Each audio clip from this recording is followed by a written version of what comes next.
Let us introduce you to Meera, a woman whose heart felt heavy long before her day even began. For Meera, the past was not a distant memory but a constant living presence that shadowed her every step. Each morning she would awaken not to the gentle light of a new day, but to the familiar ghosts of yesterday's regrets. Her mind was a courtroom where she was both the prosecutor and the accused, endlessly replaying conversations and decisions. I would meticulously dissect every word I'd spoken, every opportunity I missed, and every mistake I made. This internal trial had no end, and the verdict was always the same: guilty. The weight of these self-imposed judgments was immense, leaving her feeling drained and defeated before she even left her bed. This relentless focus on the past colored every aspect of her life. During meetings at work, instead of contributing fresh ideas, her mind would be stuck on a comment she made last week, wondering if it had been perceived as foolish. When I was with friends, I'd smile and nod, but inside I was replaying a past argument, wishing I'd found better words. The joy of the present moment was completely inaccessible to her, because she was perpetually living in a time that no longer existed. The past was her home, a place of familiar pain that she couldn't seem to leave, even though the doors were wide open. It was a prison built of her own memories, and she had become its most loyal inmate. The burden of yesterday wasn't just mental, it manifested as a physical heaviness in her body. Her shoulders were often slumped, as if carrying an invisible backpack filled with all her past failures. She moved through the world with a sense of caution and hesitation, always afraid of repeating old errors. This fear paralyzed her, preventing her from taking risks or embracing new experiences. The past had convinced her that she was not good enough, that she was destined to fail, and this belief system became a self-fulfilling prophecy. She saw the world not as it was, but through a filter of accumulated guilt and resentment, which only served to reinforce her negative view of herself and her life.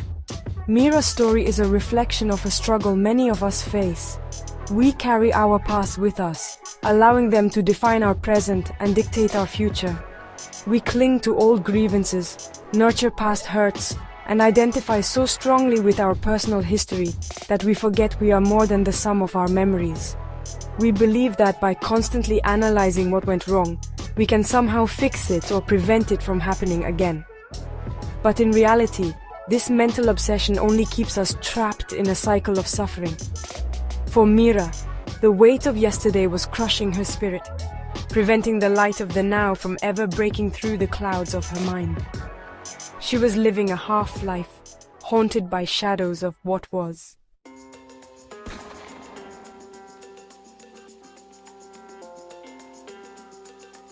If Meera's past was a heavy anchor, her future was a storm cloud of endless anxiety.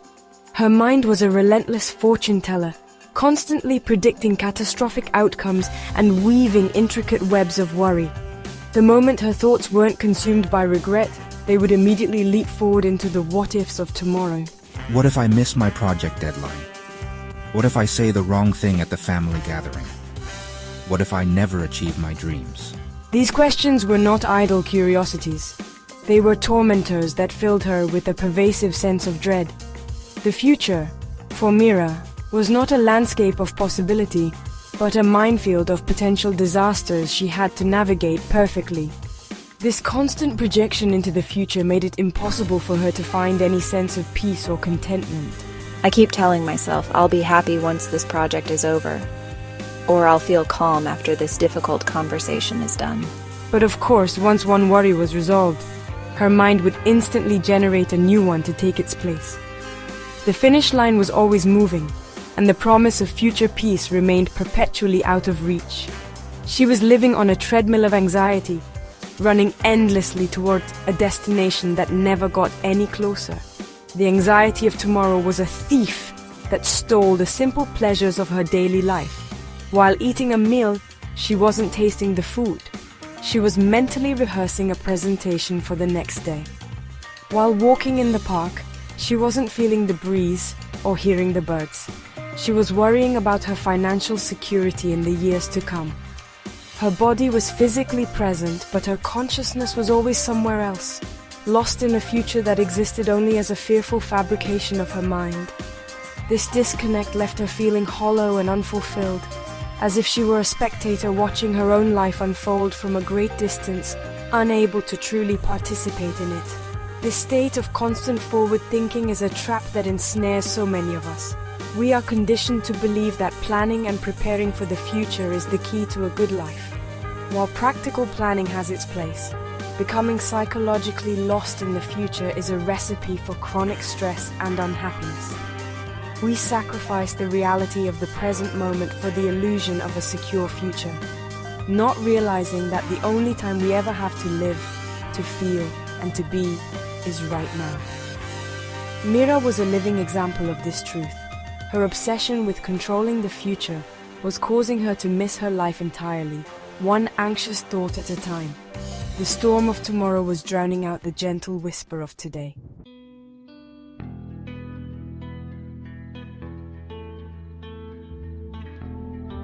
With her consciousness perpetually oscillating between the regrets of the past and the anxieties of the future, Meera's present moment was, well, a barren, overlooked space. It was merely a bridge I had to cross to get from what had been to what was yet to come. I existed in the now, but I never truly lived in it. Her days were a blur of automatic actions and habitual routines performed without any real awareness or engagement. I would drive to work, eat my lunch, and talk to colleagues, all while my mind was miles away.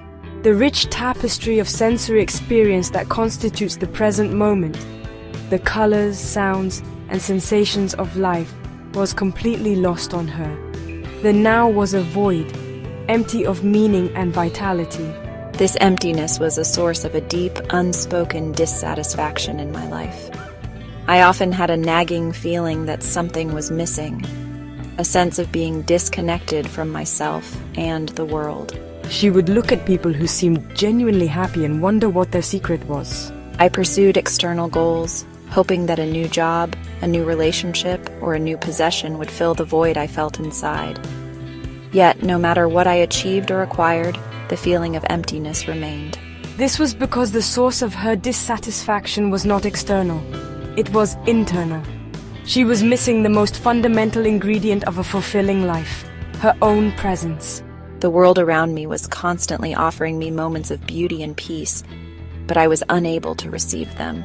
A stunning sunset would paint the sky in fiery colors, but Meera would be lost in thought about an email she needed to send.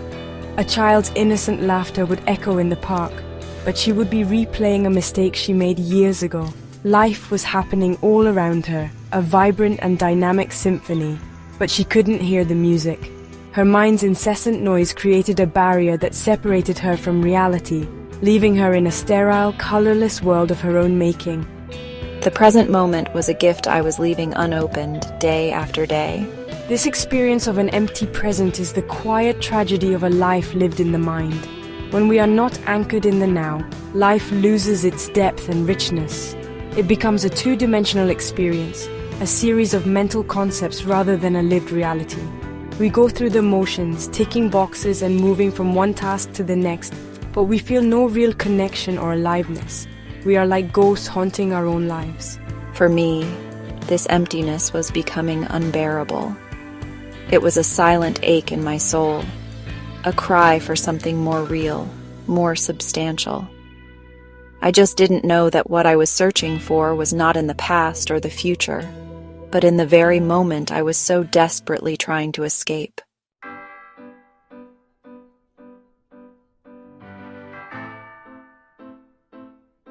Ultimately, Meera's struggle was a perfect illustration of a life lived almost entirely within the confines of the mind. My identity had become completely entangled with my thoughts and emotions. I believed I was my anxieties, my regrets, and my worries. The continuous stream of thinking was not something I experienced. It was who I was. This deep identification with the mind is what Eckhart Tolle calls the egoic state of consciousness. It is a state of separation where we perceive ourselves as isolated fragments in a hostile universe, disconnected from the deeper current of life. For Meera, this meant her entire existence was a narrative of struggle, a story created and perpetuated by her own thinking. This identification with the mind is the root cause of all human suffering. When you believe you are the voice in your head, you're at its mercy. You're tossed back and forth on the waves of your thoughts, experiencing the highs of fleeting pleasure and the lows of inevitable pain. There's just no underlying peace, no stable foundation. Meera's life was a testament to this truth. Her moods were dictated by the content of her thoughts. A negative memory would plunge her into sadness, while a worried projection would fill her with fear. She was not the master of her inner world. She was its slave, completely controlled by the unconscious and compulsive patterns of her mind. Living in my mind also meant that my relationships were shallow and often fraught with conflict. Because I wasn't present with others, I couldn't truly listen or connect with them. Instead, I interacted through a filter of my own judgments, labels, and past experiences. I'd be having a conversation, but my mind would be busy analyzing the other person's motives, comparing them to others, or planning what I would say next. This prevented any genuine human connection from forming. Her relationships were not a meeting of two conscious beings, but a collision of two egoic minds, each trapped in its own story. This only deepened her sense of isolation and unhappiness. Meera's story is not unique. It's the story of humanity. We are a species that has learned to think, but has forgotten how to simply be. We've built a world that glorifies mental activity, but we've lost touch with the stillness and intelligence that lies beyond thought. We're lost in the labyrinth of our own minds, searching for a peace and fulfillment that the mind can never provide. Meera had reached a point where the pain of living this way was becoming greater than the fear of the unknown. She was standing at a precipice, sensing that there had to be another way to live, a way out of the prison of her mind. This growing awareness was the first glimmer of light, the beginning of a profound transformation that was about to unfold.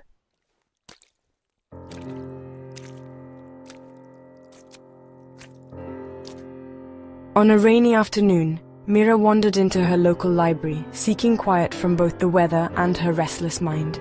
The library always softened the noise in my head. I drifted through the aisles, not searching for anything. In a quiet corner, a book caught her eye, The Power of Now. I picked it up. Unlike other self-help books, it didn't promise anything grand, just an invitation. She opened to a random page and read about psychological pain as resistance to the present moment. The words described my struggle perfectly. I felt seen. Meera settled by a window, rain tapping softly, and read on. The book spoke directly to her experience, past regrets, future worries, and the emptiness of now. For the first time, I felt understood, not by a person, but by a truth. Hours passed unnoticed. The book wasn't just ideas. It was a guide back to herself. Sometimes the universe hands you exactly what you need, just when you're ready to receive it.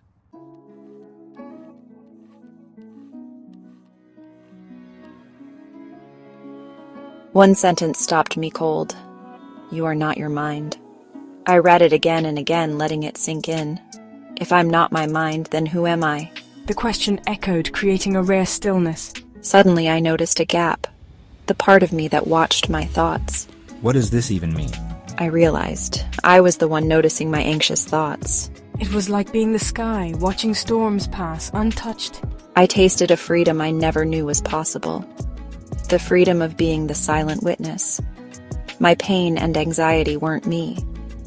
They were just passing clouds. I started practicing. There is a thought of regret.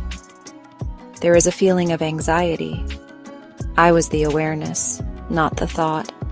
For the first time, I realized I wasn't the prisoner of my mind. I was the one holding the key.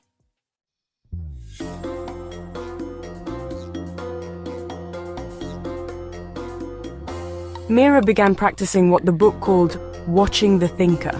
No rituals, no special poses, just observing my thoughts anytime, anywhere. Whenever her mind got noisy, she'd step back and watch her thoughts like cars passing by. At first, I'd get swept up in the stories, but every time I noticed, I'd gently return to being the watcher. That moment of noticing was awakening itself. I saw how repetitive and pointless my thoughts could be. Watching them, they lost their power.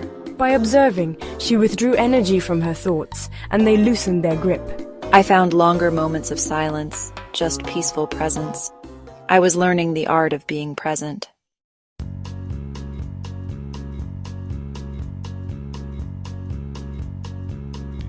The book offered another doorway, feeling the aliveness of the inner body. I brought my attention to the sensations in my hands, a gentle tingle, a sense of warmth. I expanded this awareness to my whole body, not thinking, just feeling. This practice grounded her, anchoring her in the present. When anxious, I'd focus on my inner body. It was an anchor in the storm. I started caring for my body, noticing its needs. Her body became a gateway to presence and deeper connection. Through this, I wasn't just understanding the power of now, I was living it.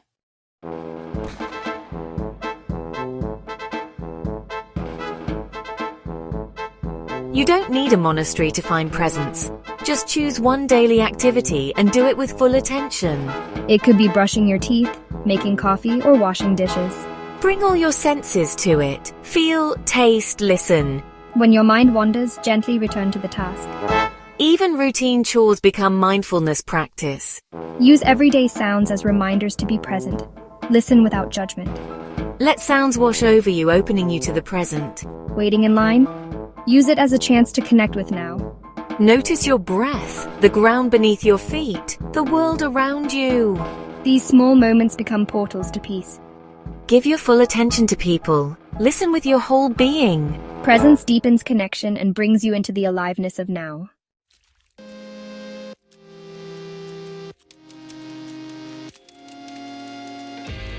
Your breath is one of the most powerful and accessible anchors to the present moment you will ever have. It is always with you, a constant rhythmic reminder of the life flowing through you. The practice is incredibly simple. At any point during your day, you can pause and take a few conscious breaths. You don't need to change your breathing in any way. Simply observe it. Feel the sensation of the air entering your nostrils, filling your lungs, and then leaving your body. Follow the full cycle of each breath, from its beginning to its end. Whenever you feel overwhelmed by your thoughts or emotions, returning your attention to your breath can instantly bring you back to a state of calm and centeredness. It is your portable sanctuary, a direct pathway out of the mind and into the body. Another gateway to the now is through your senses. Your mind can travel to the past or future, but your body and its senses can only be in the present. Take a moment to consciously engage one of your senses. For example, focus on your sense of sight. Look around you as if you are seeing everything for the first time. Notice the play of light and shadow, the different shades of color, and the intricate details of ordinary objects. Don't label or analyze what you see. Just look. You can do the same with your sense of touch. Feel the texture of your clothes against your skin, the warmth of a cup of tea in your hands, or the gentle breeze on your face. This practice immediately pulls your awareness out of the abstract world of thought and into the tangible reality of the here and now. Create presence pauses throughout your day. Set a recurring alarm on your phone or use a visual cue, like a sticky note on your computer, to remind you to stop what you are doing for just 1 minute. During this pause, ask yourself a simple question. What is going on inside me at this moment? Notice your thoughts without getting caught up in them. Acknowledge any emotions that are present without judging them. Feel the sensations in your inner body. This brief check-in is a powerful way to interrupt the momentum of unconsciousness. It breaks the spell of the thinking mind and allows you to reconnect with the deeper awareness that is always present beneath the surface. These small, consistent pauses can profoundly change your state of consciousness over time. Lastly, practice what Eckhart Tolle calls radical acceptance of the present moment. This means saying yes to whatever is happening right now, whether it is pleasant or unpleasant. This does not mean you become passive or that you can't take action to change a situation. It simply means you stop arguing with reality in your mind. If you are stuck in traffic, accept that you are stuck in traffic. If you are feeling sad, allow the sadness to be there. This inner acceptance immediately dissolves the mental emotional resistance that is the primary source of suffering. It aligns you with the flow of life, allowing you to respond to situations with greater clarity and wisdom, from a place of deep inner peace rather than reactive turmoil.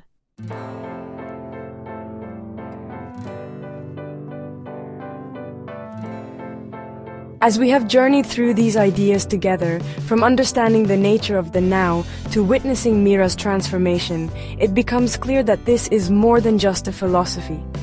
It is a practical guide to living a more peaceful and fulfilling life.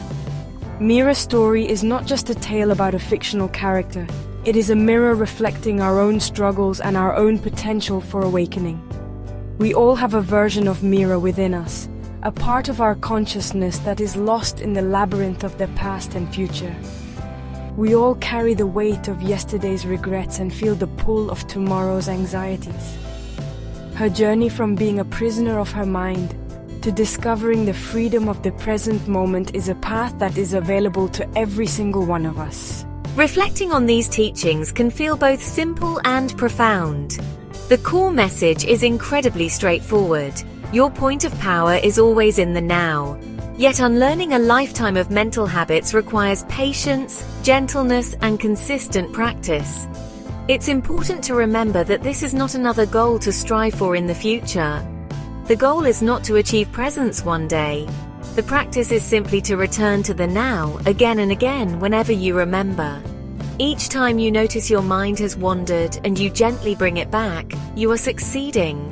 Each moment of awareness is a victory, a small act of reclaiming your life from the grip of unconscious thinking. This journey is not about perfection, it is about presence. This path is truly a journey back to yourself. It is not about becoming someone new or better.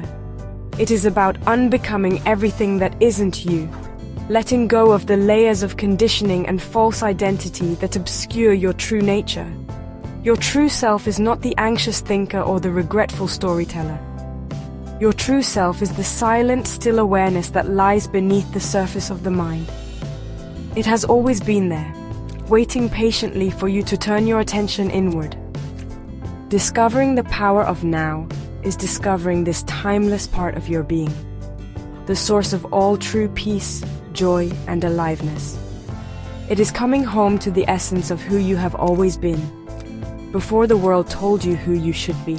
Therefore, see this exploration not as a burden or another task to add to your to-do list, but as an act of profound self-love. It is the ultimate kindness you can offer yourself. By learning to inhabit the present moment, you are freeing yourself from self-inflicted suffering. You are choosing peace over inner conflict, aliveness over mental abstraction, and connection over separation. It is a gentle unfolding, a gradual return to your natural state of being.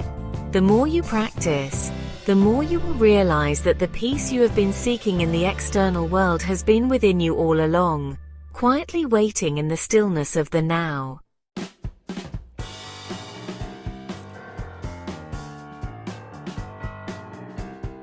If these ideas resonate with you, the most important thing to know is that you can begin this very moment. You do not need to wait for the perfect conditions or for your life to calm down. Your starting point is right here, right now, exactly as you are. Your life, with all its current challenges and circumstances, is the perfect ground for this practice. You can start with a single conscious breath. As you read these words, just pause for a second. Feel the air moving into your body and out of your body. In that small pause, you have stepped out of the stream of compulsive thinking and into the present moment. That is it. That is the beginning. It is that simple and that accessible. Be gentle with yourself on this path. Your mind has been running your life for decades, and its patterns are deeply ingrained. There will be times when you feel you have lost your connection to the now, when you are completely swept away by thought and emotion for hours or even days. This is not a failure. It is simply part of the process. When you realize you have been lost, meet that realization with kindness, not judgment. The ego loves to turn even spiritual practices into a source of self-criticism. Instead, simply smile at the mind's antics and gently guide your attention back to the present. Every return is a moment of grace. We encourage you to choose just one small practice to start with. Perhaps it is focusing on your breath for 1 minute each morning. Maybe it is deciding to wash the dishes with your full attention. Or perhaps it is simply using the time you spend waiting in line to feel the aliveness in your hands. Do not overwhelm yourself by trying to be present all the time. Start small. Let these moments of presence be little anchors of peace throughout your day. Over time, these small moments will begin to connect, creating a more continuous state of awareness. The journey of 1,000 miles begins with a single present step. Remember, the now is all we ever truly have. It is the only place where life unfolds. Your past is a memory, and your future is an imagination, but your present is real. It is your most precious treasure. We hope this exploration has helped you breathe a little easier and has inspired you to claim this treasure for yourself. The power to transform your life does not lie in changing your circumstances, but in changing your state of consciousness. That power is available to you in every moment. Your gentle beginning starts now. Welcome home.